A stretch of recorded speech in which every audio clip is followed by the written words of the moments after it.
First off, welcome. Goddamn it, welcome. Gotta know what's true. Let that be true to you. Don't let them change what your idea of true is. What's up, Graceful listeners? This is your host, Tisa Lachey, and we're doing Gracefully Speaking. Today, we're doing a topic of life of a single parent with Demi. Hello. How you doing? Good. That's good. We're going to talk about the good, the bad, and the ugly of being a single parent. So tell us a little bit about yourself. Not mommy, but Demi. Who is Demi outside of being a mother? You know what? I had to think about that a couple of weeks ago because my family from up top, we'll get together sometimes and every other week kind of have like a Bible study.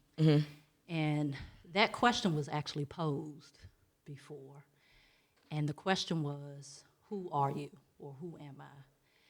And it was difficult to answer. It was difficult to answer because for so many years, I had that title of I'm a single parent.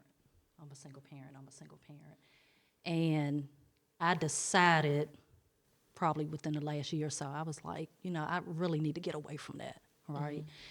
And, you tend to lose yourself sometimes. You notice that in relationships, you'll tend to lose yourself because you're so busy trying to cater to that person you're in a relationship with.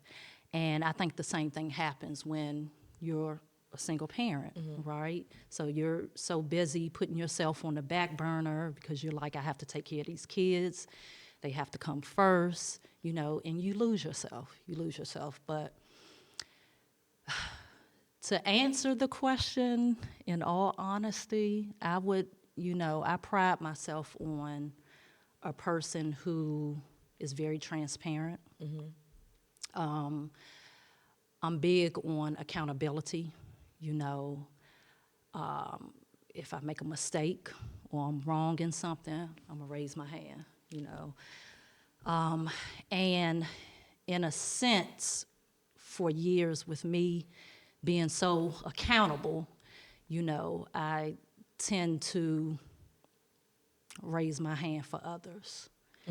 And that can be bad, right? Because you tend to take the blame for everything, right? And so with that, I just, I'm a transparent, I'm accountable, I'm a person with a good heart, I'm a giver. I consider myself spiritual, kind of trying to, I was raised in the Christianity religion, right? But Spiritual, but not more so religious. Yes, spiritual. Understood. Not religious. But, I'm not going to take anything away from Christianity because if it wasn't for me being raised in that environment, my mom, coming down here during the summers in North Carolina, I would end up over my Aunt Vanessa's house with my cousin, Steph. And so we knew Sunday mornings, right? We was going to Parker's Grove, and we was going not just to church, but we was waking up going to Sunday school. Absolutely. And so I don't take anything away from that because it was a foundation for me, and it helped me in my parenting, A few things I got questions on, but that's why I say I'm more spiritual than religious. Transparent, I'm gonna hold myself accountable, I'm a giver. I have a good heart, but I'm not going to sit up here and pretend like I'm this perfect person either. Gotcha. Because I have my flaws. I've been a not so nice person, and I'm not excusing that, right? But there were some things going on with me that I didn't even realize were going on with me. And it wasn't until I was in my single parenting after I was out of the last relationship that I realized I was dealing with depression. I was dealing with anxiety. And, I brought that baggage in, to someone else, not even realizing it. Right? Okay. Don't give us too much yet. We got to build to it. don't slow down a little bit. We So like this wasn't even a question, but I think it's important. When I asked you, who are you outside of mommy? You described yourself as a single parent, not a mother. Like, so why do you make the distinction between like just being a mother, like motherhood, versus I'm a single parent? Like, why not just I'm a mother of, or I'm a single parent? Like, identifying yourself as a single parent. But you know what? I did want to touch on that later on because, you know, I recently spoke with someone about that, and I said, I'm putting that title down, right? The single parent, right? The single mother. I want to put that title down. And, you know, you mentioned a mother. You're right. I'm a mother. I'm a mother of 3 beautiful children, 25, 18, and 16. I'm almost an empty nester, you know. But yes, you know, I'm a mother, you know, I'm a sister, I'm a daughter, I'm an aunt, you know. But I wanted, it was important to me, especially this year, that I get rid of that title for myself of single parent. And so, yeah, I am a mother, you know. Do your children have the same father? So my son, who's the firstborn, he is his father, you know?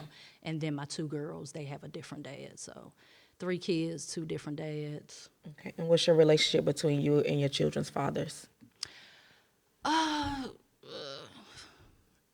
Me and my son's father, pretty cool. You know, it's not like we talk or anything, like on a constant basis or anything like that.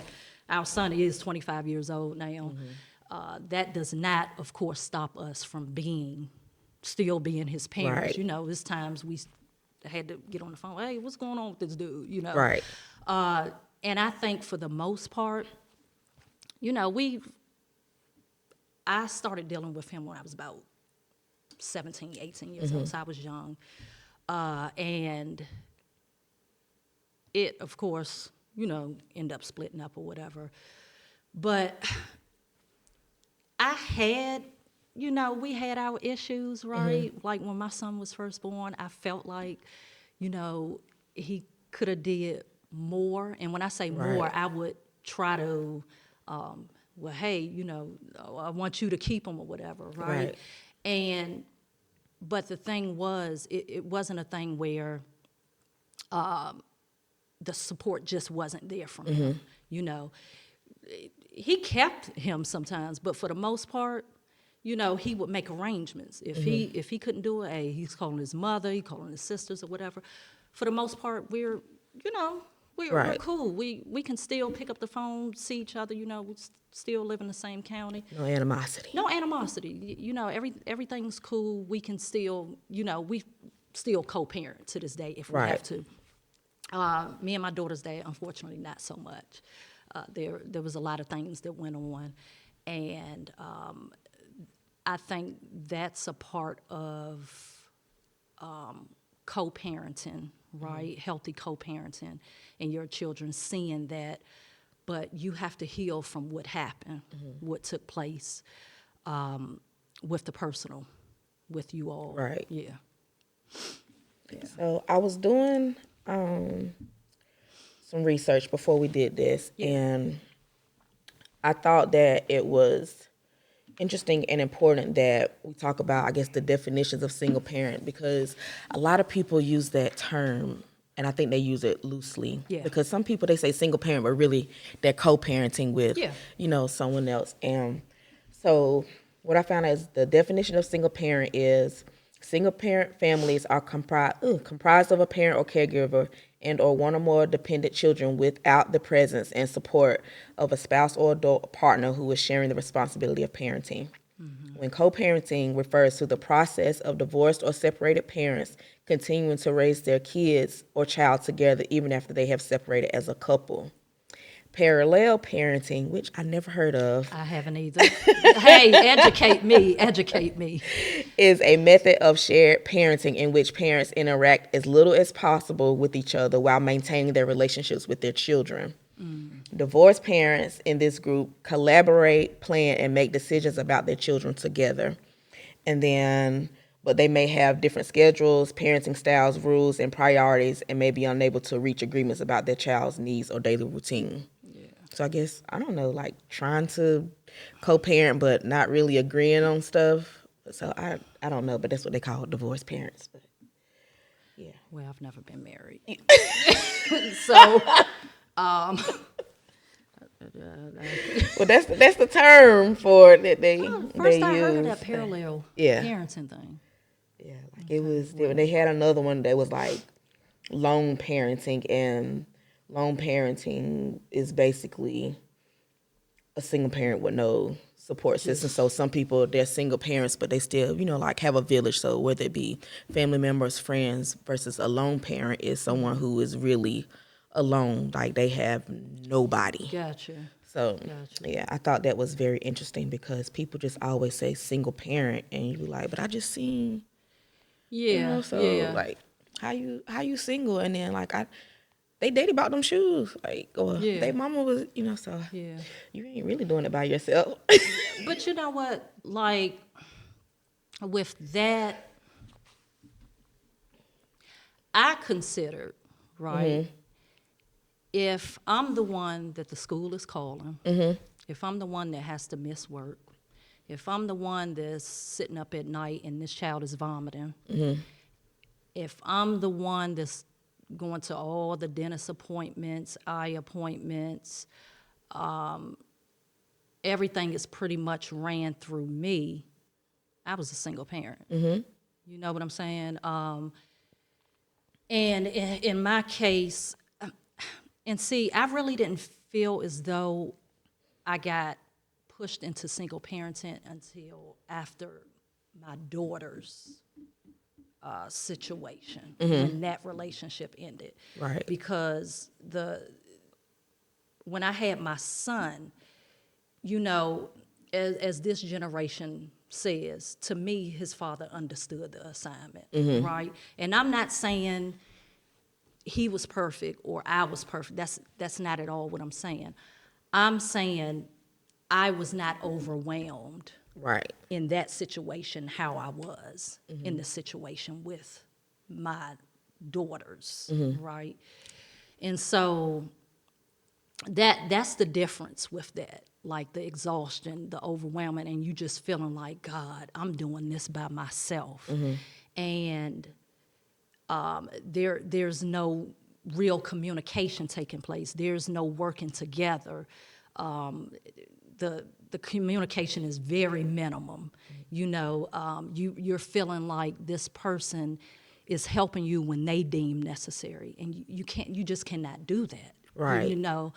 Because at the end of the day, these children didn't ask to be here. We made a decision, and we brought these little people in this world, and regardless as to what went on, we have to give them a chance, and we need to show them what healthy co-parenting looks like. You can hate my guts, you could whatever, right? But let's at least give them a chance and show them that regardless as to what happened, hey, we're doing the best that we can. Right?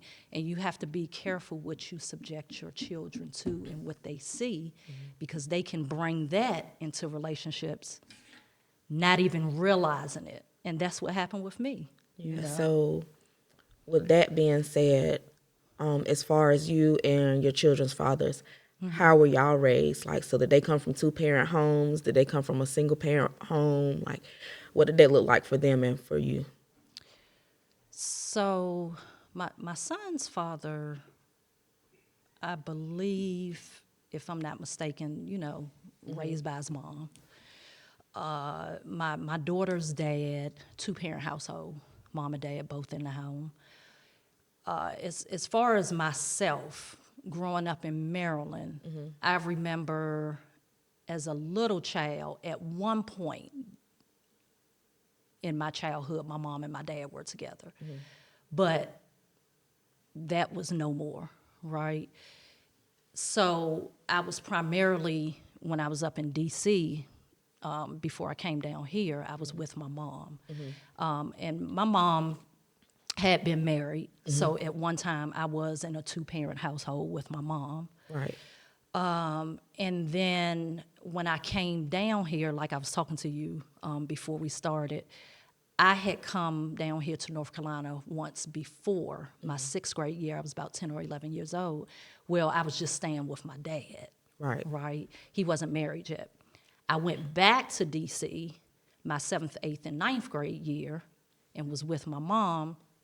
By this time, she was she was separated, so I was living with her. It was just her in the home and my siblings. And then I moved back down here my 10th grade year, and I've pretty much been kind of down here ever since. I was with my dad and my stepmom. And that's why you have to be careful what you subject your children to. Yeah, I mean, you have to, because, you know, if I sit up here and say, you know, it was a whole bunch of violence going on, I would be telling a falsehood, right? But there was some arguing going on. And, you know, I used to hear my stepmom talk to my dad not so nice, right? And I just couldn't understand sometimes what warranted you to even speak to him in that manner, right? And again, not saying that my dad was perfect, but what I saw from my dad went to work. My dad smoked his cigarettes. He drank his beer, but he was not a different person that I saw when he drank his beer. He just wanted to be left alone, right? And, you know, sometimes they would get to arguing. One time I saw it become physical, right? But I later learned, like, you know, being in therapy, like later on in my adult years, that's where my anxiety started, right? My anxiety started in that household because I remember when they would argue, I would start having palpitations, right? I would get really nervous, really anxious, a little shaky. If it happened at night, of course, I couldn't get up and walk out the house. But if it was like during the daytime or something, I can walk out and not listen to it. But what later happened was in an environment, you begin to just, if you're living in it, you think things are normal. Right? To me, hearing somebody argue, that's normal, right? And I later carried that into my own relationship with my daughter's dad, right? And I can 100% say I was 80% cause of the demise of our relationship. That's big, because a lot of people can't admit that. I mean, why are you lying to yourself, though? I mean, you could lie to everyone else, but guess what? You have to look yourself in the mirror every single day, you know? I hope you look in yourself in the mirror. A lot of people can't look in the mirror and hold themselves accountable. Accountability is a big word when but the only truth you can see is somebody else's mistakes. So. I don't operate that way. But I carried, and what I started to notice was I would talk to him. The way she talked to your daddy? Yeah, you know. I don't think it was as bad as what she used to do, but he would probably tell you different because he was feeling it. You understand what I'm saying? So, and these are things I discovered after the relationship was over, right? And like I said, I'll raise my hand, but I'm not going to raise my hand for all of it. Right. You know? I got you. And so it was,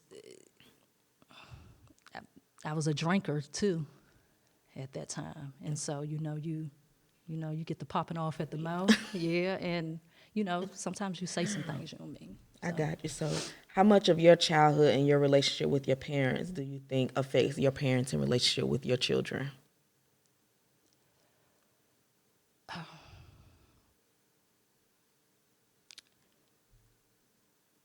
there was a time in my life where I was really angry with my dad. I was angry with my mother. My father never knew that. I'm pretty sure he kind of felt something because once I got out of the household, like I dealt with him, but sometimes I wouldn't deal with him. Right. And I was very angry with them because it was at the time, of course, I'm single parenting, and I was like, why me? You know, why was I born to them? And, you know, that sort of thing. And now that I look back at it, and me being a parent, just the overall parent alone, I can understand that my parents did the best they could with the hand that they was dealt. Right. Right. And there weren't a lot of conversations, right, that my mom and my dad would have with me.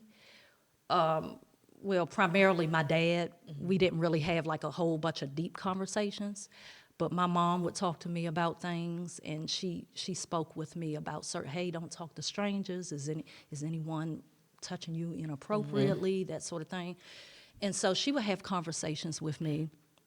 But as far as other things, the conversations that weren't had with me, I have them with my children, right? I started talking to my son about credit at an early age because nobody really discussed those things with me, saving money. Me and my daughters now have this thing called Tuesday Talk, where we talk about any and everything. The floor is basically, I do it for them. Right. But it's for them. It's a no judgment zone.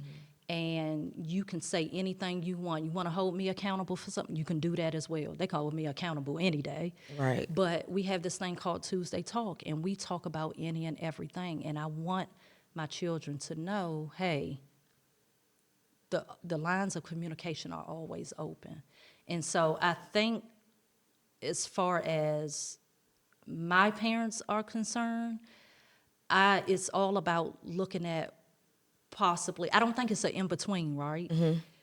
You get something from your parents as a child, or you don't get something, right? Exactly. So if you get it, you're either going to give it to your children or you're not. I don't feel like it's no in-between.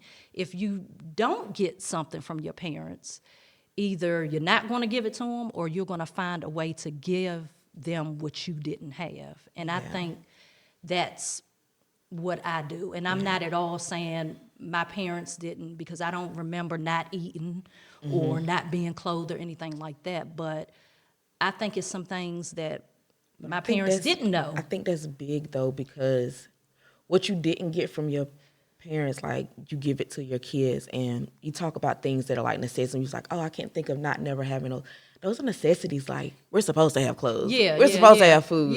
We're supposed to have shelter. But when you think about the Black community, when it comes to those conversations, rarely will you have anybody, especially like if you're like 80s and before. Your experience is completely different because stay out of grown folks' business. Stay in the child's place. And you calling me a liar? I mean, but shit, you did lie. Like, I mean, I don't want to call you a liar, but because if I tell you the truth, then like you get in trouble. But like, old school, you don't talk back. Yeah. And you don't express yourself.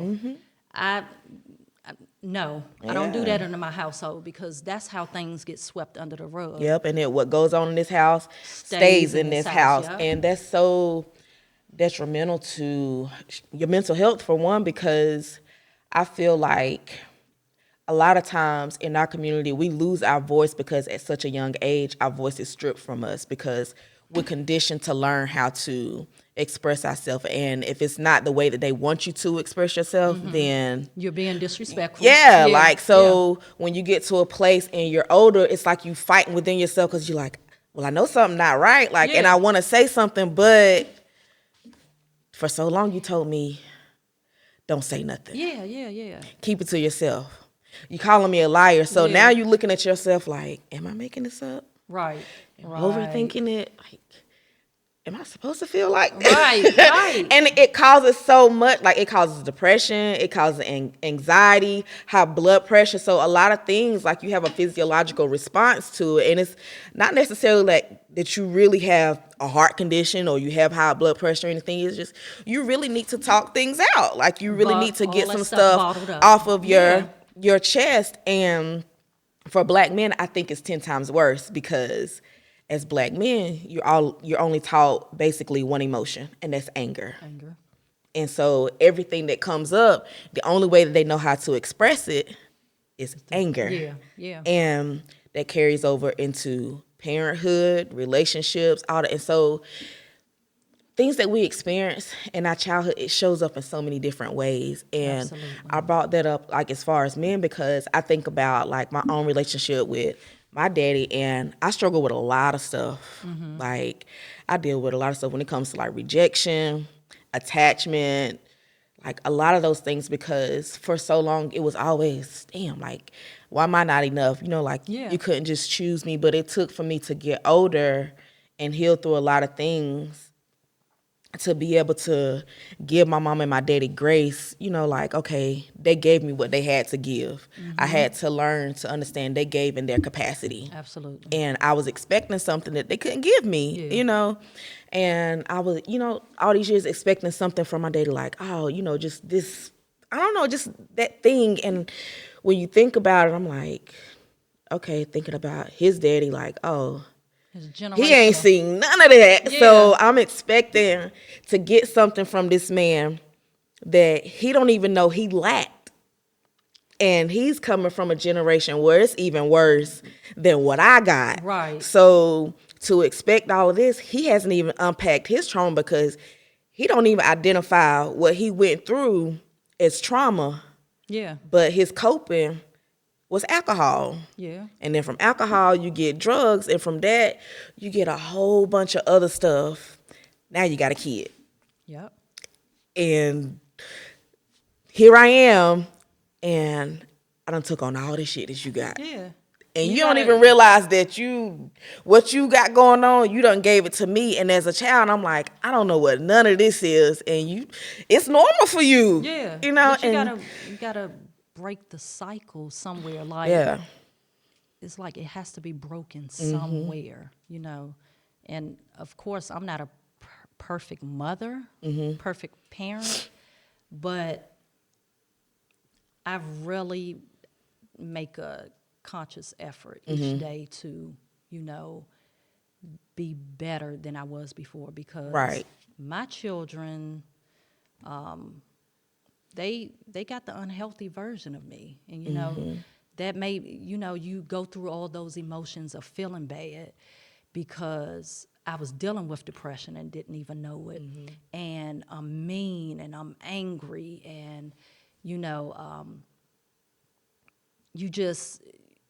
you want to be better, Right. You want to be better, you want to do better, and I'm just so happy right now that I'm a better person than I was before, because you know they dealt with some stuff with me, you know, they really did, and it makes you feel bad. You know, you start to have regrets and you start to feel guilty. Yeah. You know, and then those are emotions that can cause physical ailments and things of that nature. So,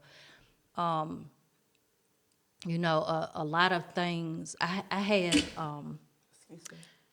had a cousin one time. We were talking about dinner or prepping, right? And she asked me, she was like, you know, I see you, because sometimes, you know, I'll share my food on Facebook or whatever.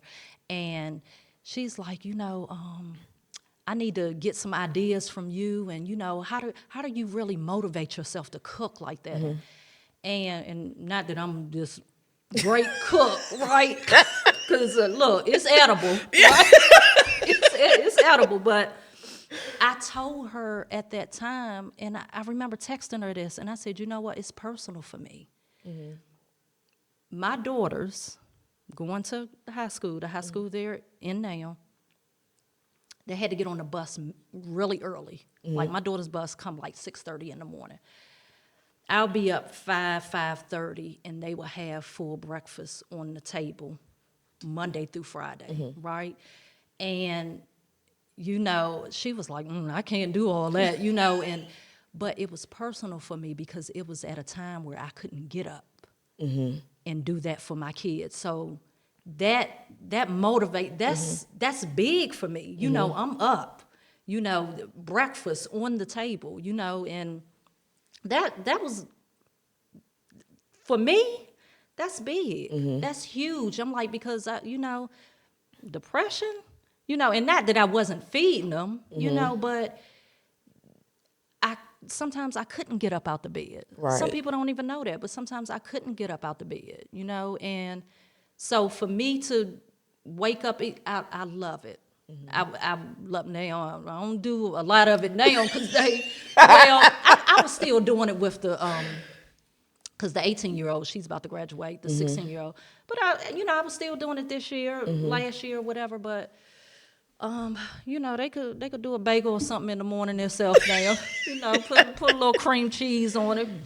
I think that's commendable because I feel a lot of people, they parent from a broken place, not even realizing, like you said before, you don't even realize what you passed on to your children. Yeah. And it shows up, like you said, like in relationships and stuff, because I think I might have been in like my early 20s when I started, trying to realize, like, dang, like, why I keep picking these same people? Like, why? It was like different person, same damn issue. Yeah. And it took me a minute to like kind of realize, and I was like, But I think about, like some of the people like my mama used to date and stuff like that, and I was like, how she kind of went about things. I think in my subconscious, I guess I picked up on it. And sometimes you really don't realize, like, your unresolved issues, they become your kids' issues. And if you don't take heed to it, like, it's just, like you said, cyclical. Like, it just keeps going on and on. But so many people don't even realize that they have that problem, or they don't know what trauma is for them or what depression is for them, because it looks different in so many ways. Like, and people think depression is always, oh, I'm just so sad, or I'm just crying and I'm just in the bed. Sometimes your depression can be that excessive spending you got going on, that, all the extra eating you got going on, that hypersexuality you got, like, Unhealthy coping. Like, it's coping. so many different things. Or you always have to be with somebody. You have a codependency. Like, you can't be by yourself because that moment of stillness is so overwhelming. And so, I don't know, like, it shows up. And for me, there used to be a fear, like, God, if I ever get pregnant, if I have kids, like, I'm scared because I know I'm a little jacked up, like, like shit, I know I'm a little ate up, so because your hormones get out of whack too. Listen, so I really had to, like, do I want to have kids? Am I ready? And, like, I've always just, like, kind of thought about that, because that was my fear. Like, I don't want to bring kids into the world knowing that I'm doing good to keep me together, just me. Like, and just to be responsible for a human being, like. And then you have to, of course, choose wisely. Yeah. Right? And as much as we try to choose wisely, sometimes it just does not play out that way. I battle with this is whom I chose, but I feel like I also battle with, I think our lives are already written. And so even to you, because you don't have children yet, right? I would say the main thing when choosing, look for someone who holds themselves accountable. That I can't press upon that enough. Right. Accountability, and paying attention to people. You know, don't move so quickly. Don't be so quick to, because that's what happened with the situation with me and my girl's dad. Right. We moved like way too quickly, right? And like when I say quick, I mean quick. Like 2004, I think we had kind of met, like mid 2004. I was pregnant by January 2005. You know, we didn't have time to really get to know one another, right?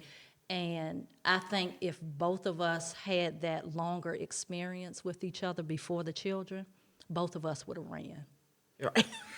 Yeah, because he ain't had no business with me. The type of person and the baggage that I brought, I would have ran away from me. Yeah. Dead ass. I would have ran away from me. When I look back to the type of person I was then, I had no business being with anyone because I just was not mentally, I was not there. I was not happy with myself and dealing with some things, right? And, you know, I mentioned the drinking. Heavy on drinking, you know. But you see certain things, right? You see certain, and then a lot of times we see things and we just don't pay attention because we want what we want when we want it, right?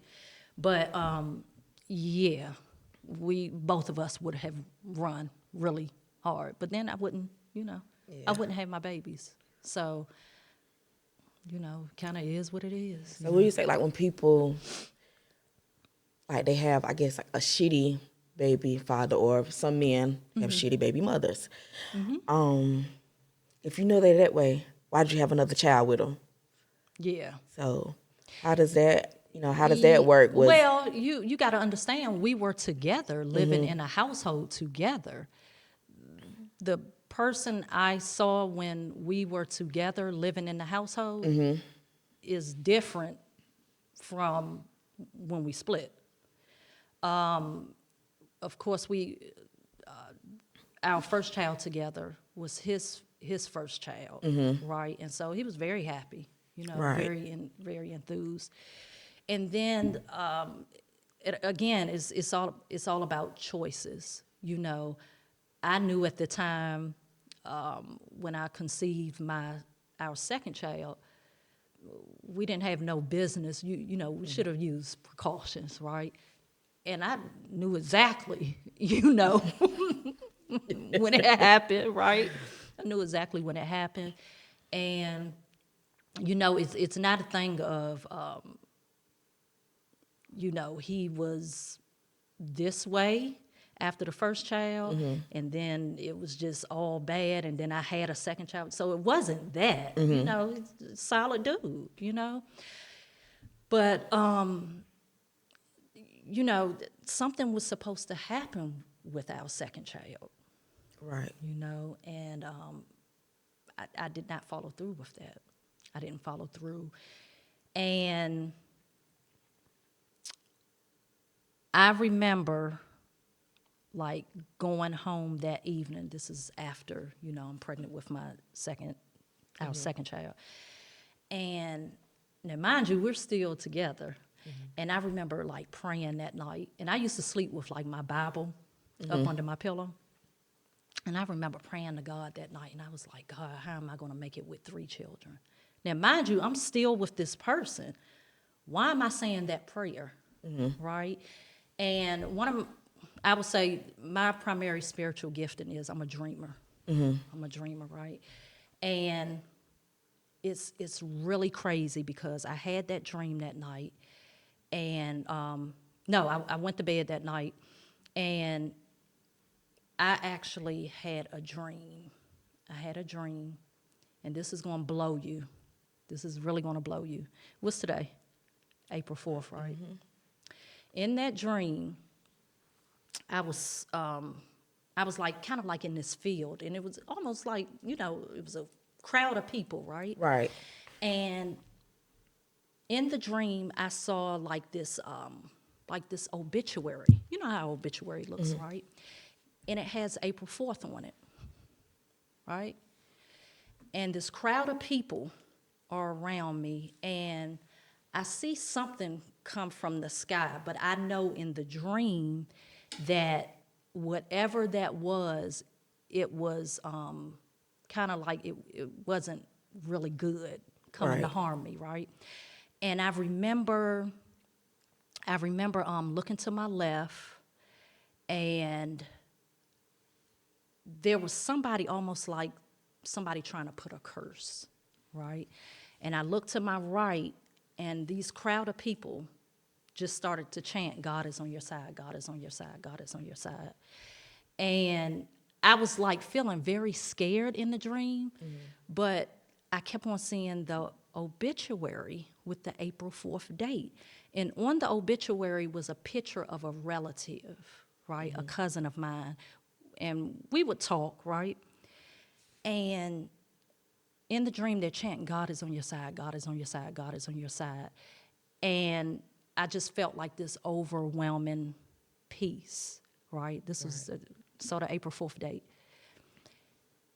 Do you not know that was the date that me and my daughter's dad split? So it was like God was showing me the death date of our relationship. So that why you picked today's date? Or it just so happened? No, it happened just, like I promise you. I promise you. And that's what I was going to talk to you about. I've actually meant to mention this to you like a week or so ago, but I kept forgetting. And I was like, wait a minute. I booked April 4th for the... It was crazy. It was crazy. But then it reminded me of the dream I had. And it wasn't until, some time later that because our daughter was born February 3rd, 2008. We split April 4th, 2008. She was like 2 months when we split. And when I prayed that prayer that night, it wasn't until years later that I discovered, like, that was just God telling me, it's going to be okay. It's going to be okay. And then one night I was led to Genesis, I believe it's 22:18. And in thy seed, thy nations will be blessed because you obeyed my voice. And even though it's been like a really, really, really good struggle, like it's been overwhelming, but God has been right there. Right. And that's why I would say to anybody, and it's not just women, because there's some men out here doing their thing too, as single parents. If you don't do anything else, get some type of solid foundation spiritually, because you're going to need it to hold you through. Right. You're going to need it. I was going to ask you something else, but I'm going to ask this before I go to that. Because you brought men up. Yeah. Like, why do you feel like it's important? Like, I know why it's important to have the conversation that men are just as much important as women, because when we hear about parenthood, it's always the women. Like, we're taught to protect and nurture the mother, but when it comes to fatherhood, is he ain't shit. Like, it's basically Especially the father our is community. scraps. You know what I'm Yeah. saying? And when you think about single parents, I was like, no, it's really some women out here that are trash. Yeah. And fathers having to do the same thing. But when you think about resources and stuff, if you think it's slim for women, just imagine, being a single father. Like, so why do you think that conversation isn't had, and why do you think it needs to be had? Because people don't talk about it enough. Like, we talk about single mothers all day long, but when it comes to single fathers, it's crickets. Well, I think it's probably not talked about enough because there probably is a higher rate of single mothers raising children, right? But I can almost guarantee it has a lot to do with this whole I'm the mama and daddy movement, right? I'm the mother and father. You see mothers wishing themselves happy I hate that. Happy Father's Day, or you know what I'm saying? But when you have situations where you have women out here that are keeping their children from fathers, which I can't understand that unless the father is just like a total danger to the Right. child. You know, you need to go heal too. You need to go talk to somebody too, and allow him to be a father. You know, but I don't think it's talked about enough because of this whole movement, this independent woman movement. You know, and I'm not wearing a badge of honor to saying I'm a single parent. That ain't no badge Right. of honor to me. You know, I'm overwhelmed, exhausted, and, you know, I have to take care of myself because if I'm the only one raising them, then I have to be good in order to be good for them. And so I think it's not talked about enough primarily because of the whole independent woman movement. That's just my opinion on it, you know. And then you have what you brought up about men not feeling as though they're heard enough. And so they're not expressing it too much. Right. They're raising those kids on their own by themselves, and they're keeping it bottled up. They're not talking, you know, because I have to be strong and I'm the man, you know, and I can't get on social media and bash my child's mother, Right. how these women bash the, you know, the fathers, you know. And so I think if we allow these men a safe space to talk more and to say, you know, you can open your mouth to and express, hey, this shit is overwhelming, Right. right? Because I don't care how strong or tough you are. Parenting itself, even if you're with someone, it gets overwhelming. You see what I'm saying? So, independent woman movement and allowing these men to express themselves without downing them, Right. You know, so I think we just need to start there. Do you think people are going to be as receptive? Like, can people really handle hearing like a man's unapologetic truth? Like, But this is really there are like people my struggle. You know, there like are people out here who allow men that safe space.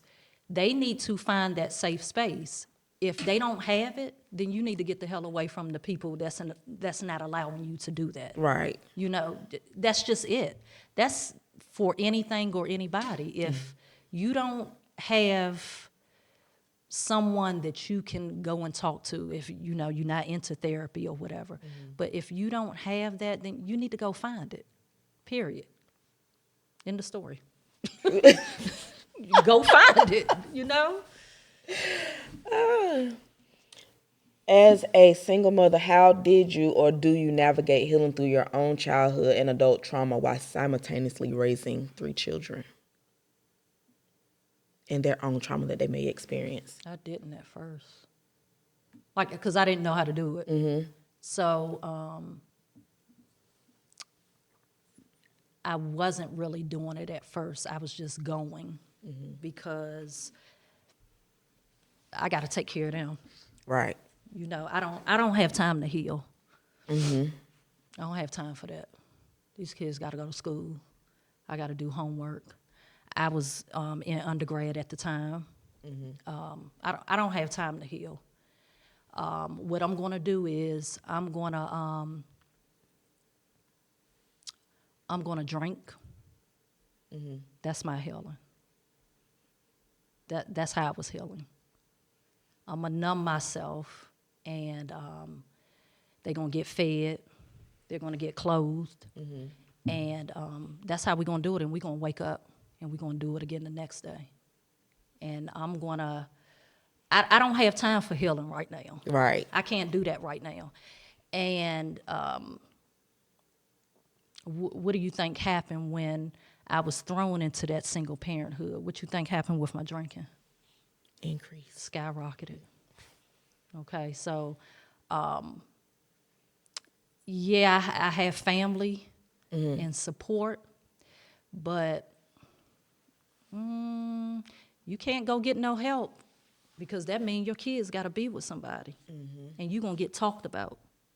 You're going to get talked about anyway. But no, Like pride and shame. Yeah. I don't have time to heal. Healing for who? Me? Nah, I can't heal right now. I got to get through this, right? And I'm going to get through it. I'm gonna have my drinks. Right. And that's how we're going to get through. We not healing right now. I don't have time to heal. But it wasn't until years later that I understood how to do that. What shifted?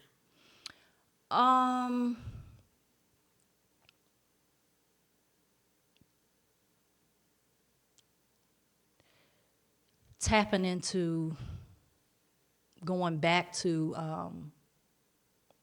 how I was raised. Let me open this Bible up. Let me read a couple of these scriptures, right? And at one time, I was going to check out. I was out of here. Put my kids to bed, and I had made up my mind. I was like, yeah, I'm going to go ahead and I'm going to leave a note. And they in the bed, and I'm good. I'm going to go ahead and check out. I don't want to be here no more. And I got in the shower, and I just got like this overwhelming sense of peace. I can't even describe it. And I remember getting in the shower, and I was like, God, you got to do something. Or by the time I finished washing this body, I'm going to go ahead and I'm going to do something. I got some pills in there or something. I'm going to go ahead and take them.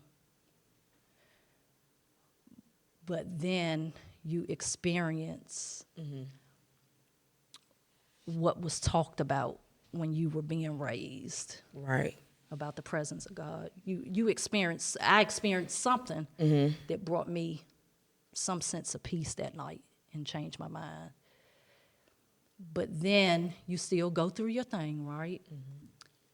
And one day I just started to move. Like, I saw this YouTube video of Monique, and she was talking about how she just started to get up and walk. Right. And that's what I did. I just started walking. Like, you'll see me post or whatever, I'm walking, and walking is what helped. It's very therapeutic. Like, I love walking, especially walking outside. Like, some people like to just walk inside or walk on the trail, but it's something about walking outside and just being with like nature and like it's something about it. I just started walking. I didn't have to walk an hour or anything or go on no gym or anything like that. I would just I just started walking, and even if it wasn't anything but like 30 minutes, Of course, I'm not any vegan or anything like that. But I try to, I take certain supplements and try to take care of myself the best way I can. But I just started walking, and that walking was releasing that happy chemical. And because I'm not a big fan of medications, so I didn't want to, I was on a medication for depression before. Right. But I was like, nah. I can't do this. Even though it did help, I was like, okay, this is what the other side of life looks like without depression, right? But I just started to walk, start taking just little supplements. I tried to go like the natural way, as best as I could.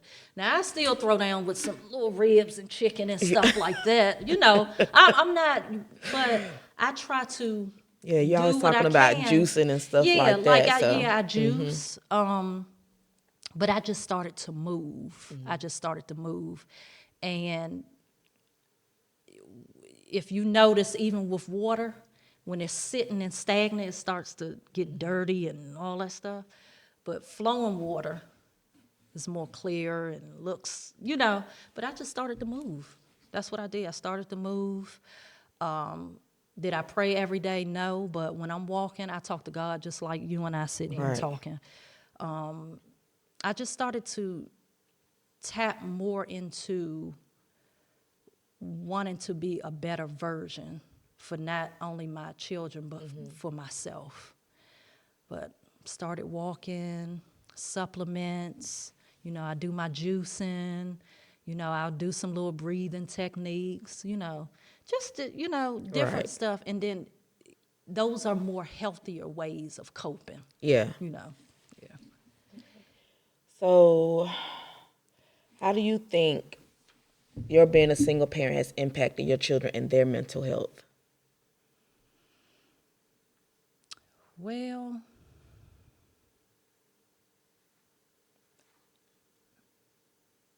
getting them to open up, you know. We did have a little run-in, you know, with one of my children, and I'm pretty sure it had everything to do with how they may have seen me function, or me being mean sometimes, or not that I was beating and abusing them, you know, Right. but my energy was way off. And, you know, I would be naive to think that I carried this person in me for 9 months and my energy does not connect with theirs, right? Because there are some things I see in my middle child that she does just like me, you know, little anxiety and things of that nature. But we're working on that, you know, therapy and stuff like that. As far as my other 2 kids, you know, I have my baby girl she's more quiet. So to me, it can be concerning because, you know, seems to be happy-go-lucky, but you still don't know what's going on inside their heads. Yeah, because silence speaks volumes. Absolutely. It's very loud, you know. But you just have to pay attention, right? And make sure you're still leaving those lines of communication open to say, hey, what's going on? Right. You know, talk to me. But I want to say for the most part, years ago when I was struggling, I'm pretty sure that had a great effect on them. I'm most certain, and I think it hit my middle child a little bit harder. My son, I still, you know, try to get certain things out of Right. him, but, you know, he's 25 now. You know how older adult children could be. But I still try to kind of pull things out of him. He may be dealing with some things. I talked to him the other day, and I actually told him, this was yesterday, actually, I believe, and I told him that at one time I regret sending him to live with his dad because he went and lived with his dad when he was about 14. It didn't have anything to really do with anything that his dad did per Right. se, but it was me feeling like he may have felt like, why did she send me away? But my Kept 2 your sisters, you know. And so I dealt with that for some time. But I think now that I'm in a better place, they have to be in a better place now. It has to be better for them some way, shape, or form because the energy has shifted. You know, my behavior has changed a lot than it was years ago. And then they was a little bit smaller, but that still, I think that energy still connects regardless, you know.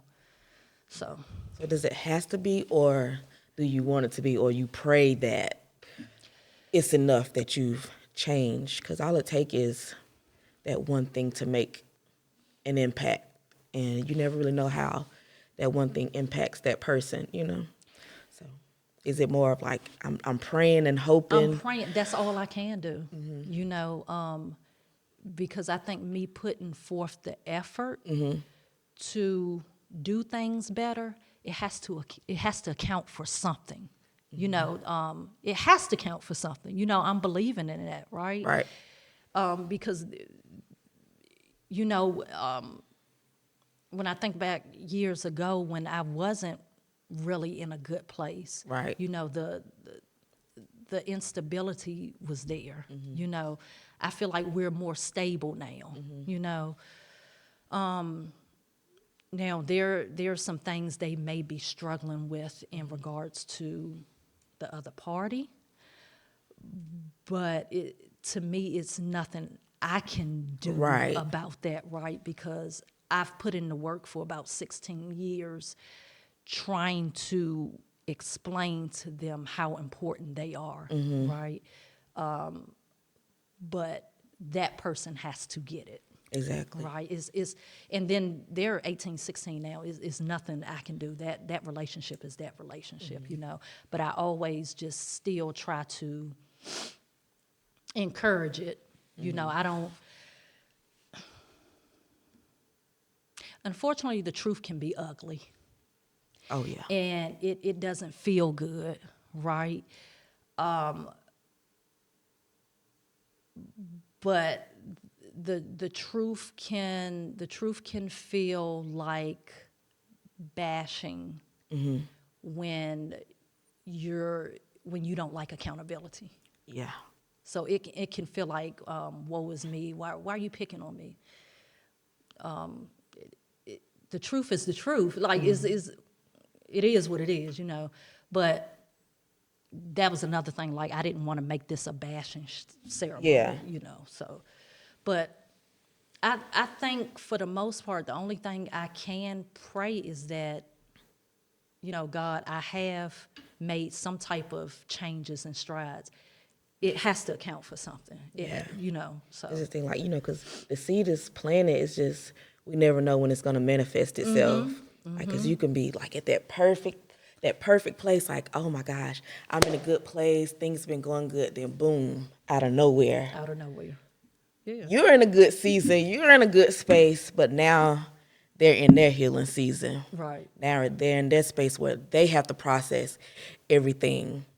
How do you navigate that? Because, like, you're not on the same, you know what I'm saying? Like, you're not on the same wave, you know, like wavelength, and how, even though to some degree you think like, okay, like, well, I'm kind of prepared for that. And like you said, like, the truth is ugly. Yeah. Like, but to hear it from their perspective, and, you know, like, from, you went through the same thing, but their experience through it was completely different. So when it does manifest, like, what do you do? Like, as a parent, especially a parent who's kind of been through something, you know, similar to, you know, like kids, like, you know, like a parent here and a parent there, like, how do you navigate that? Like, okay, you good now, but at some point, like, I know I've sown the good seeds. I know for the last this many years, this is where I've been at. But what about that one little spot? Like, what about that dark chapter? Like, when it show up,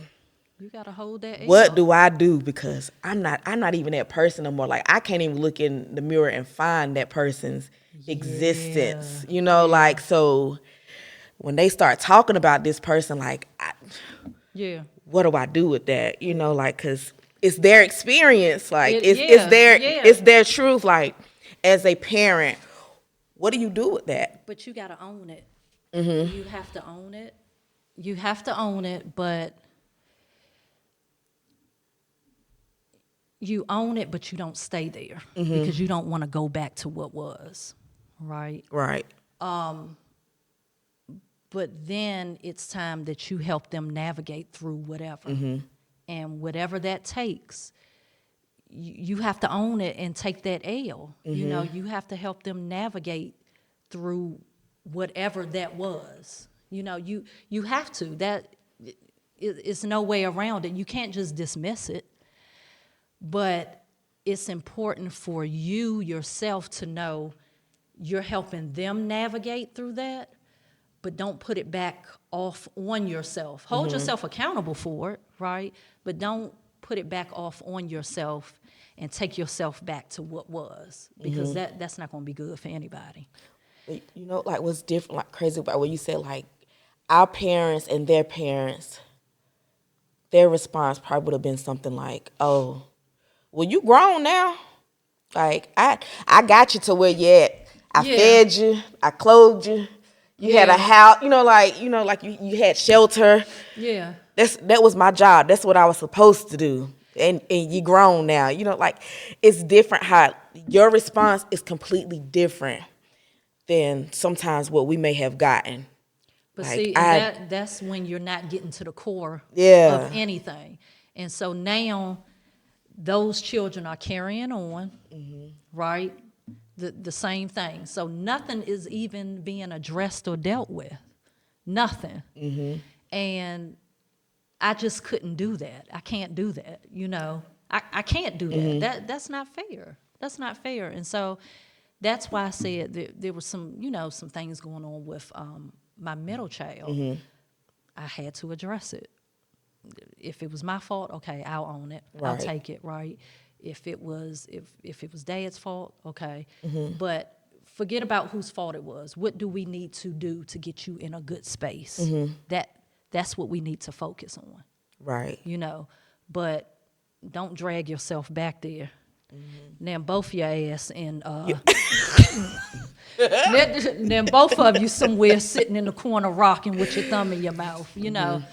Just don't take yourself back there. And see, with me, it's not that I wouldn't care, but nothing will ever take me back to that dark space where I was. Right. I can never go back there. Never. And anything that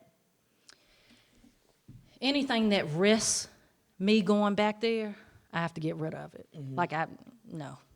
You know, whatever that is. It might be hard to sometimes, you know, get rid of, but it has to be dismissed because I could never go back into that dark space again.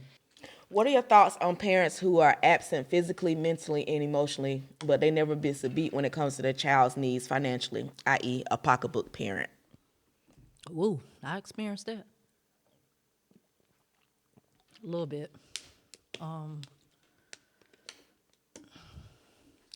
Just from experience, kids, they're not going to remember what you spent, right? Because a lot of times, if you, let's say you're co-parenting on a level where one party is not really involved a lot, but the kids don't know behind the scenes, I'm getting about $700-800 a month, right? Well, they don't see that, right? From experience, I don't know how many times, and sometimes I think about this too, even with my son. My daughters have probably a little bit more memories as far as doing things, right? I can't count how many times my daughters bring up, Mom, you remember that time when? You remember that time when? And none of it involved money. I mean, some money had to be spent, Right. but they're actual memories of things we did together, like when I took them on their first plane ride in 2021, you know. Anything, like the money is an added bonus, right? Because everybody knows you do need money to take care of a child. I mean, present day, the inflation and everything. Stuff costs. Yeah, which inflation is another word for greed. I don't believe in that shit. But I didn't the same grapes we had last week, but a grape is a grape. but kids don't know about money, especially when they're little. You don't know how much mom or dad is. They just know you're not there. Right? But for your child to look up and they doing a school play and they see you in the audience, that's what they remember. They remember all the things you did together. You know, you took me there. And I've always, unfortunately, struggled financially. Like, I've never made the money. Not that I'm somewhere making $8 or $9 an hour. That's not what I'm saying. But it's like sometimes my pay would increase, but so did the cost of living. Right. So unless it's a significant amount, it really wasn't doing anything. And so I've always struggled financially. And some of the things I did didn't even involve money. We sitting around playing board games. We baking cookies. We, it was a program they had where at the time, well, they probably still have it around, but when we were living in Charlotte, you know, you have the Discovery Place or something like that. Well, if you were a recipient of foods and nutrition, EBT stamps, whatever you want to call them, you could actually take your kids in there for free. You didn't have to pay. We did that a couple of times, you know. and it involved no money. Right. So for a parent to have the excuse, I don't have the money, it's just another excuse. Right. It is, money is just, like I said, yes, it's needed, but kids don't remember that. They don't know what's going on in the background, you know, unless that, you know, you get to a point where you're sharing certain stuff with them. And I've been very open and honest with my kids about certain things. So, All right. So I guess the second part, this question is, and I kind of touched on it earlier when I was asking the background of you and your kid's father, you know, Yeah. like as far as how you all grew up. yeah. How do you think it is like for people, they grew up maybe in a 2-parent home, but they had a parent that functioned as a single parent? And I think that's important because you mentioned that your, your daughter's father, he grew up in a 2-parent home. Yeah. But what does parenthood look like for them? You know what I'm saying? Like, Yeah. because some people, they grow up in a 2-parent home, but they may have a parent that's just literally there. do everything, or they can have a parent that's present, and then the other parent is a pocketbook parent. Like, Yeah. outside of being a provider, they are non-existent. Yeah. Like, how do you feel about that, or what's your take on that? I think, again, it just depends on the situation, you know, and like I said, to my knowledge, both his mom and dad were in the home, you know, solid people. But that's what I discussed earlier when we was talking earlier about moving too fast and knowing who you're dealing with, because we didn't have a lot of conversations about, yeah, I know you were in a 2-parent household, Right. but what was that like for you? We didn't have those conversations. And so, like, to this day, I don't really know what that was like for him. I just know I met his parents before, and they were, you know, well-to-do people. They were great people. They presented as good people. Yeah. They, you know, his mom was a blessing. You know, our 2 girls, we didn't have to pay for daycare for, you know, a minute because she kept them, you know. Love her to death. You know, beautiful. And his dad, when I would go over, his dad was kind of quiet, but, you know, nice people, you know, decent people. So, but I don't know what that looked like Right. for him. And then you think about it, whether you're in a single parent household or 2-parent household, once a person get of age, it doesn't matter what you taught them. They still gonna make their own decisions, you know. Yeah. And then, you know, even with me, you know, I'll tell, don't be out here embarrassing me. You know, I know I wasn't perfect, but I taught you some Right. values and things that you're supposed to take heed to, you know, respect and, you know, being kind and nice or whatever. But Like, it ain't perfect, but you got some kind of foundation. yeah, you that's something to absolutely build do have on. a foundation. Like- Don't be out here acting stupid in these streets. I didn't teach you that yet. I didn't teach you that. You know what I'm saying? I did not teach you that. Don't you be talking back to nobody, Right. you know.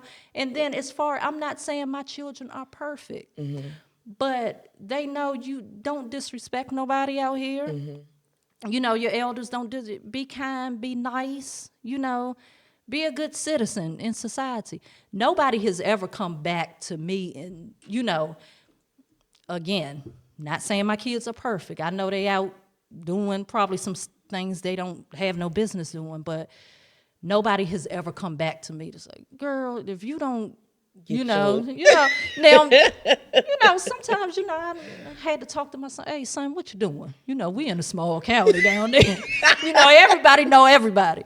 Hey, what are you doing? What's going on, And then my daughters, of course, they're still in my household, but at the end of the day, 1-parent or 2-parent, they going to make the decision they want to make, But I know of situations where kids are in 2-parent households and 1 parent is doing the bulk of everything. That ain't fair.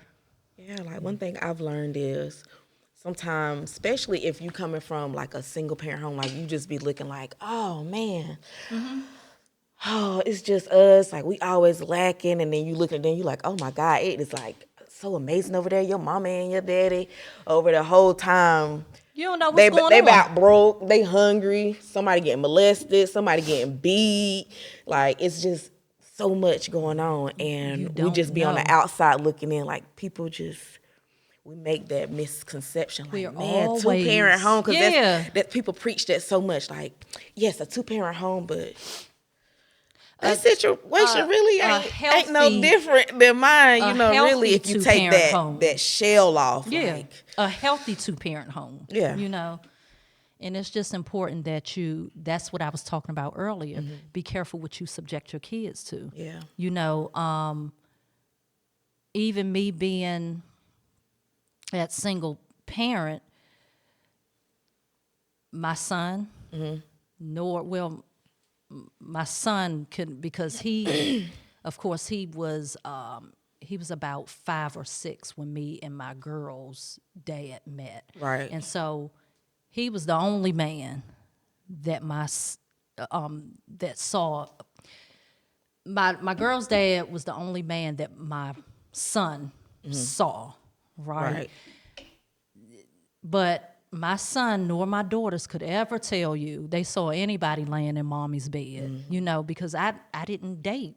You know, I still and that was don't really. My next question was, how has being a single parent affected your love life? And then the other side of that is, at what point is it okay to introduce your kids to someone else?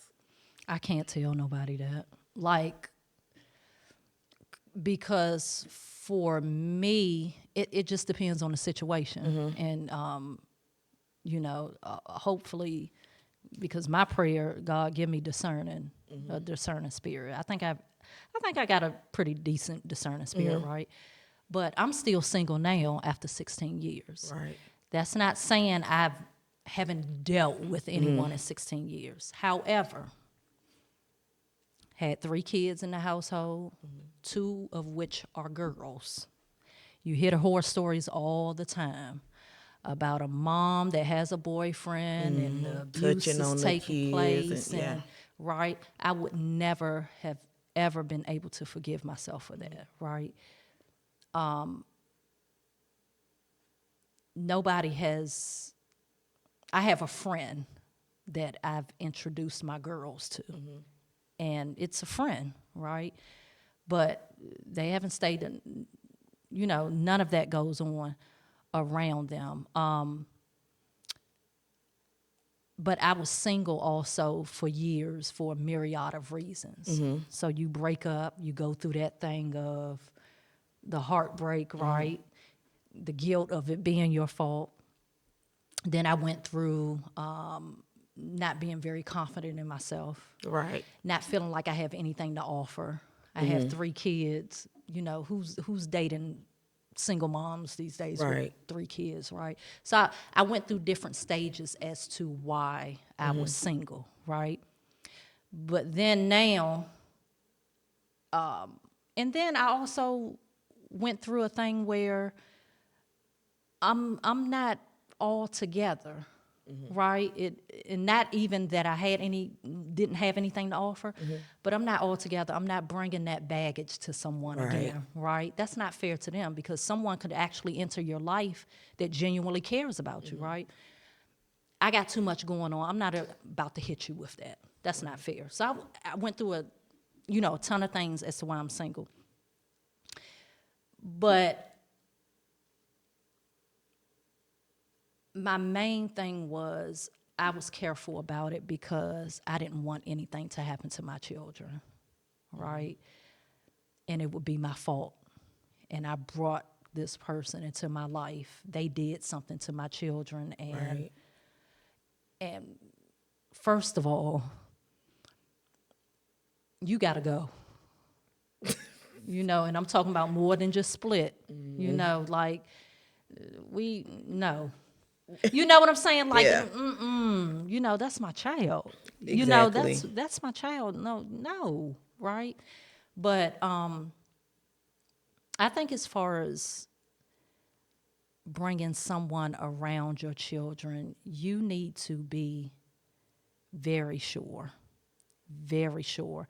And if you don't think you're in that position to mentally, if you're not that confident in yourself at the moment to say, okay, I like to well, you know what? Wait till you're empty nester, and then you maybe bring somebody around, but. I think it just depends on the situation and what someone how comfortable you are with someone, and just making sure, Right. just like being sure, man, and check on people. The hell, even if you gotta ask around, hey, you know about Terry? What how is he really? And Right. if they say he wears sweater vests or something, that ain't too bad if he beating on people. Right. You know what I'm saying? We could deal with the sweater vest and some gym socks and church shoes. We could switch them outfits up, but you just gotta be sure. And then talk to God. Let God. Don't go hunting. Right. Ask God, and be specific about what you want. Look at me talking like I've been specific and ain't been specific about nothing. Just out here. So what's the how important is it that your children get along or like someone that you are dealing with, dating, or potentially would like to date? Because some people, they say, well, you got to live your life, Yeah. and just kind of discount, like the child's feeling. Like, how important, from your perspective and in your opinion, how important is it that your child or children likes the person that you are involved with?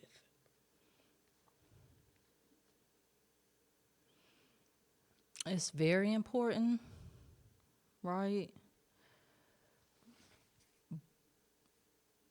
But even my friend that I introduced to they ain't gonna like nobody. They don't. They don't like nobody. And it's not like I've brought people around them, but I think I've been single for so long, like they're used to it, right? Like one time I had set up like a profile on a dating site, and they happened to open my laptop and saw my profile on a dating site and text me. This was when I was way younger. I was at work, and they had text me and was like, we got to talk when you get home. And I'm like, okay, I get home, and they was like, look what we found. You on a dating site, and you going to get catfished. And I was like, first of all, mind your business. And second of all, put my damn laptop back in my room. But I think the lines of communication are open enough now with them that I'll know how genuine they are about what they feel if I bring someone around. Yeah, because that was my next thing. Like, is it that they're not going to like anybody, or is it that sometimes people can see what we can't see? Because as humans, we have blind spots. Like, we see what we want to see, and sometimes that's all we see, but it takes for somebody else to be like, I know you see this, and I get it, but I'm seeing this over here, and you ain't seeing none of that. And sometimes I think kids, because they say like kids are angels, like they know, like they have that innocence, like they just, they just, like they know. And I think sometimes we just be like, they just kids, they don't. When really they done seen something, like, and they may not put their finger on it, like that one thing, like, I don't know what it is. I think you could be good, but I know it's something about you that you're not a good fit for my mama. I think you're not a good fit for my daddy. I think for the most part with them though, is they've just been too used to seeing me not with anyone. And so it is, More of an adjustment. yeah, if I bring someone around, it's like, and that's not even getting to know that person. It's just been Giving the us. side eye, like. Yeah, like it's just been us for all of these years. Like, so I think that's primarily with them. With them. It is Tisa. 16 years. Nobody. Oh yeah, that's a long time. So that's what they're used to. That's what they're used to. So and it could have been something where I should have maybe introduced or dated, way before them, but it wasn't the time. Like too much stuff going on. I wasn't ready. So. So what does it look like now? You feel like you're ready now? Especially with you been getting ready to be an empty nester. Yeah, I'm ready now, but that was a long pause. Like I'm ready, but I still, I still got some stuff with me, not mentally or anything like that, but I still, it's like I want something, but it's not on the forefront. Gotcha. Like it used to be. Like I could, because everybody around me, my little 203 sisters, everybody, because about 3 or 4 of them are married. Like 3 of them are married. And then one is with someone, and then other ones, like I'm single. I've always been the single one for these past 18 years. And I'm like, I want that, but it's just not on the forefront. Gotcha. Right now. Like, I'm at the point now in my life where if it happens, it happens. If it don't, it don't. Like, I'm trying to concentrate on some other stuff. So what is co-parenting, like healthy co-parenting, like? What does it look like? No. I'm trying to figure out how I'm gonna ask. Let me just read it. Okay. So if someone has a healthy co-parenting relationship with another parent, and that other parent gets married, what does it look like when you bring another adult into the situation? So, okay, you getting ready to be an empty nester now, but say you meet somebody and he has children or has a child, they're not quite ready to graduate. What does that look like? He's coming in, he got a baby mama. Now you're in the equation. I'm not dating anyone. Yeah, or, like, or vice versa. Like your son, like, I don't know if his dad, like, ever got remarried or other kids or whatever. Like, what does that look like as far as if he ever had another woman to, I guess, co-parent with him while y'all are raising your son? Like, what does that look like? I guess if he's married. If he's married. Yeah. Well, my daughter's dad, he's married. Yeah, he's well, in that case, what? Never mind. Well, if he. He's married. He's married. But as far as me personally, I'm not dating anybody that has younger kids. I That's a hard boundary. That I understood, like, when my kids were younger, if nobody wanted to date me because of that, I understand that now. I don't want, and it's not that I don't like kids. I can't do that again. My kids are basically, I have the 25-year-old and then the 18 and 16. I'm not doing younger kids any longer. Like, I don't have the, I think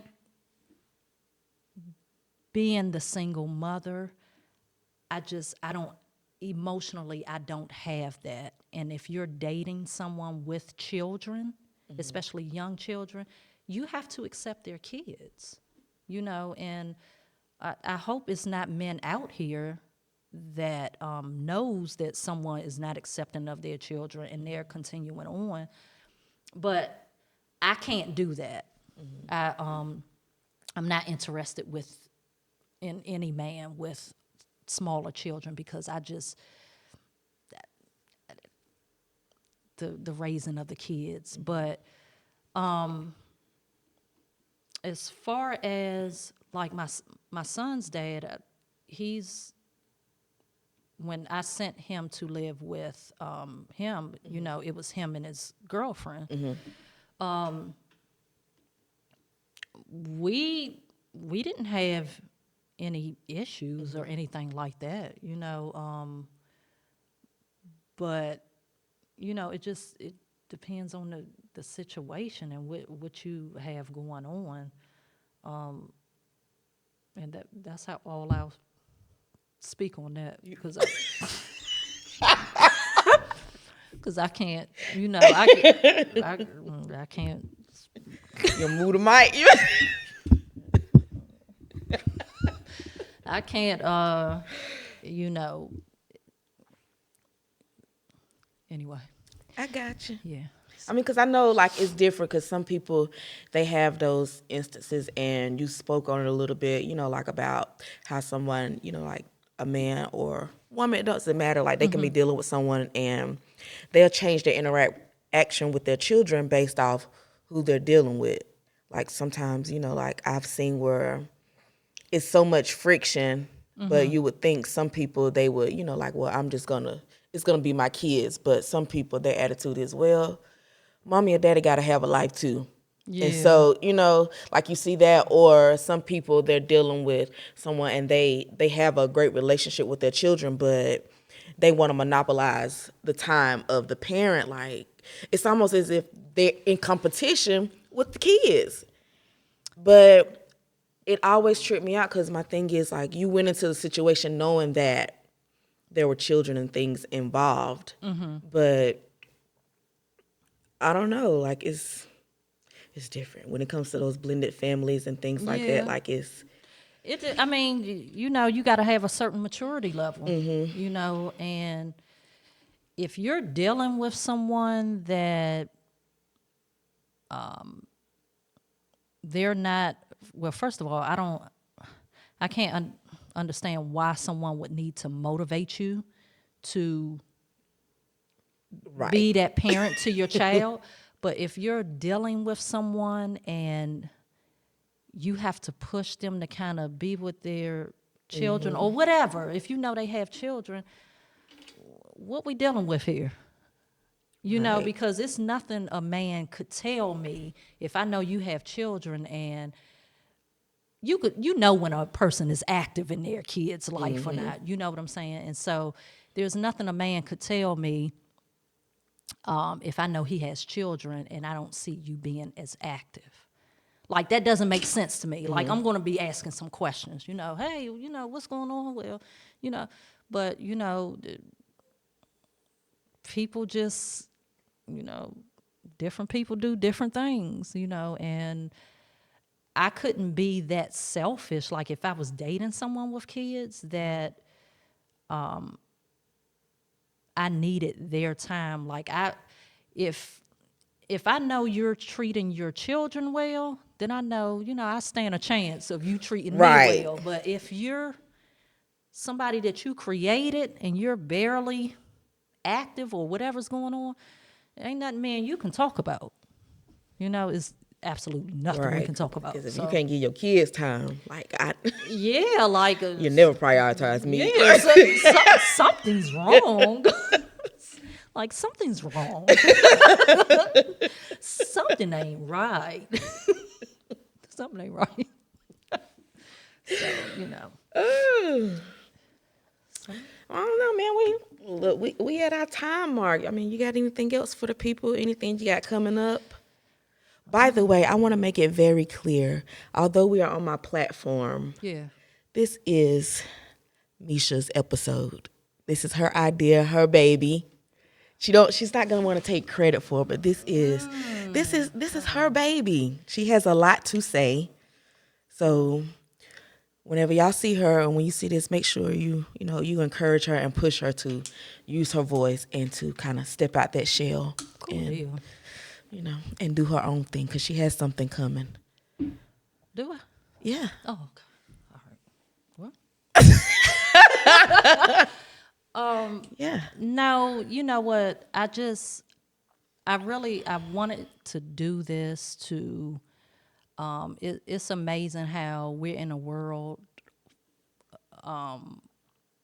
billions of people, but when we're going through something, we just feel like we're going through it, right? Right. We feel like really alone.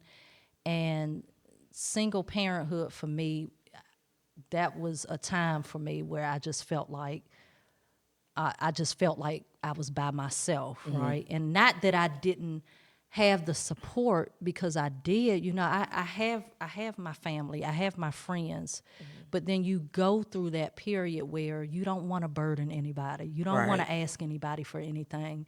I saw something where it says, I don't like to ask for help because the help can't wait to say I needed help. And so, you know, for people out here, men and women that are single parents, you are not alone. I would suggest, you know, and the real MVPs are the ones that don't have any support. Those They don't have lone no parents. Yes, they don't have no family or friends. That's, you know, that they can get a break from, you know, being overwhelmed or anything. But, you know, get up, get out and walk. I know that's something simple, but trust me, it helps. It helps. Walk, find you some type of support, healthy coping mechanisms, you know, because like I said, my unhealthy coping was, I'm going to get me something to drink, you know. But find healthy coping mechanisms, right? Whether it's Right. meditation, breathing techniques, or whatever. Another thing that kept me really consumed, and I wasn't giving my all to my children, is I was so consumed on what the other party wasn't doing for so long, when you just need to do it. Do what you have to do. The other part, trust me, that other party, that's none of your concern. Do what you have to do. And trust me, God is going to send everything you need. God is going to line up everything you need, because those children are not there for nothing. Right. Clearly, God thought you could handle it. And that's just how I feel. That's how I feel. Very difficult at times. When I say difficult, I mean difficult. You know, I went through evictions. You know, I went through my car being repo, all types of stuff. But, you know, living with people. But at the end of the day, I got up. I believe everybody has a light bulb moment. It's just up to us, once God turns on that light, that you do what you need to do. You know, you're out of that darkness. Everybody, I think, gets that light bulb moment and latch onto it. Get out, help, you know, and I might catch flack for this, but this last thing, people say put your children first. If you're the only one doing it, you have to put you first. You gotta take care of yourself so that you can take care of them. But it's like on the airplane when they said, like, put your mask on first before You help. because how are you going to save somebody else if you can't save yourself? You have to. You know, you can put yourself first and love your kids at the same time, because if you're so overwhelmed and you're putting yourself on the back burner, what's going to happen when you drop dead? Who's going to take care of your? Nobody is going to love your kids and take care of your kids the way you do. You have to put yourself first. And that's what I decided to do. I started to put myself first. I didn't love my kids any less, but I wanted to be the best for them. And that's it. Okay. That's it. And I know that's it, but for the parents who are like you, that feel like they don't have the strength and they're at that place and they're ready to check out and they got a plan. Get in the shower. Yo. Go ahead. I will watch that.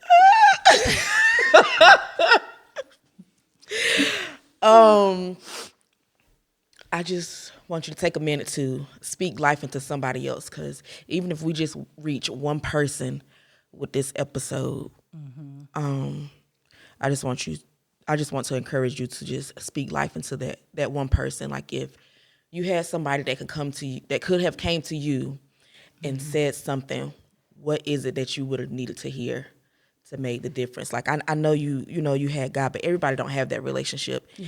Everybody don't have the foundation to call on God like, God, I need you. That's not everybody's experience. So if you had to pick the right words to be the difference between life or death for someone, what would you tell them at this moment, whether it be a mother or a father or just a guardian or auntie, like somebody who's fulfilling that role as a parent? Yeah.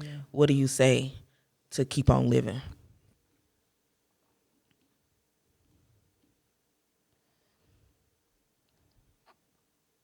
It gets better. I promise you it gets better. But you have to want to stick around. You have to stay around to see that better. Mm-hmm. Like, it's plenty of times I wanted to throw in a towel. A lot. But it was also something bigger in me that I wanted to see what tomorrow would bring, right? And so every day that God allowed me to open my eyes, I started to say, thank you, God. Mm-hmm. And I'm like, okay, what hand am I getting dealt today? I love a good hand of spades. Yeah. You know, our family does. Yeah. And it's like sitting down at a card table. Sometimes you're going to get a hell of a hand. You're going to run a Boston. Mm-hmm.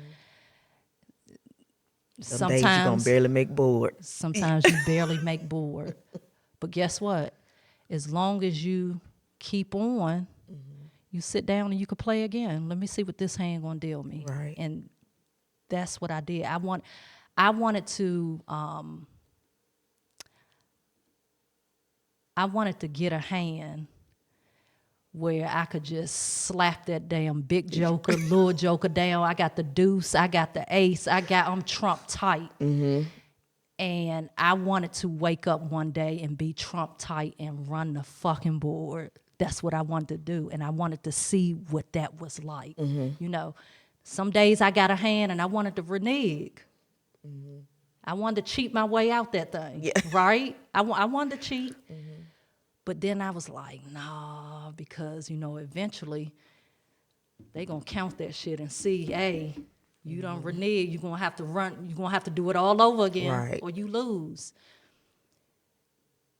It gets better. I promise you it gets better. I just feel sorry for the people that couldn't, that had to succumb to it, you know. Mm-hmm. But I promise you it gets better. You just have to continue.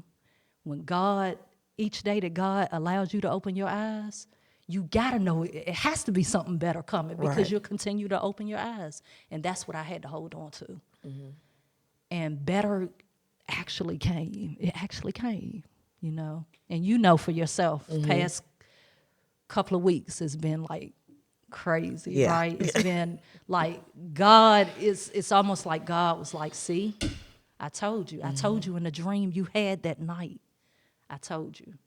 And so I think if anybody who's out there and you're that single parent, if you sit still long enough, God will tell you what God is going to bring you into. Right. But it gets better. It gets better. You just got to stick around. You got to stick around to see. That's all. Well, good people, this is our episode on single parenthood, the good, the bad, and the ugly. As always, I thank you and I appreciate you for watching my channel. And I just want to encourage you, as always, to take your mental health seriously, because it's just as important as your physical health. And it's okay to not be okay. Absolutely. Like, it really is. We're human beings. Like, nobody is perfect. No one is going to have a great day every day. And know that it's okay to have a moment and be like, you know what? I'm not okay today. And it's also okay to ask for help. Yep. There's nothing wrong with asking for help. It doesn't make you weak. It doesn't make you lame. It doesn't make you stupid. It doesn't make you any of those things. It actually makes you strong to know that you're in a place and you need some assistance. You don't always have to do it by yourself. And if you're in a circle of people and can't nobody help you, or you don't feel comfortable asking them for help, get new people. Because at least one person in your circle should be a safe space for you. So check your circle, but most of all, check yourself and make sure that you're okay. Know that you're loved. You are enough. This is Gracefully Speaking. I'm Tisa Lachey, and we're done. Right. You alive, ain't you? Tell your friends about me.